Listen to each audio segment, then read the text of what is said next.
New tonight, a sports league in Madison is now speaking out and reaffirming their support for transgender and non-binary athletes. This after President Donald Trump signed an executive order last month prohibiting trans women and girls from competing in female sports. WMTV's Shayna Najawan went to Madison Roller Derby Sunday practice to hear more about their stance on this. Shayna? Tabitha, members of the league who welcome trans women and non-binary individuals say they condemn the executive order, which is titled No Men in Women's Sports Executive Order. But advocates continue to argue that it protects the privacy and safety of girls and women who are born female.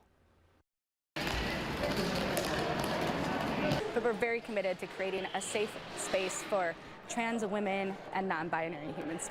For 20 years, Madison's Roller Derby League has had an inclusive gender policy. Fosters a lot of just diversity and culture and skill building, as well as competitiveness, which can be hard to find, both as a woman or a girl, and also throughout your life, or as a non-binary or trans person. Executive Director Sarah Larson says there are some concerns following President Donald Trump's decision to ban transgender girls and women from competing in female sports. I will say that there was a frustration, there was a little bit of disgust, a little bit of just kind of mother hen. The No Men in Women's Sports Executive Order changes how Title IX is understood. Title IX is the federal law that bans sex discrimination in schools, and now it restricts transgender girls and women from participating in female sports.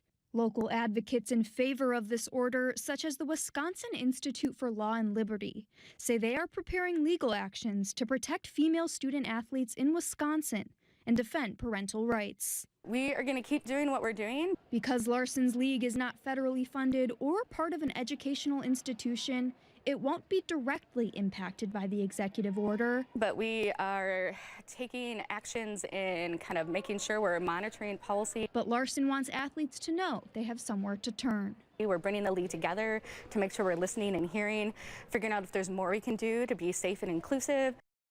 The executive order directly impacts federally funded educational institutions, but the NCAA announced it would comply, changing its policy to limit college competition in women's sports to athletes assigned female at birth. Live in the studio, Shayna Najawan, WMTV 15 News. Thank you, Shayna. And here in Wisconsin sports, the WIAA released a statement on Friday saying they would review the rules of eligibility with legal counsel to ensure compliance with the recent executive orders.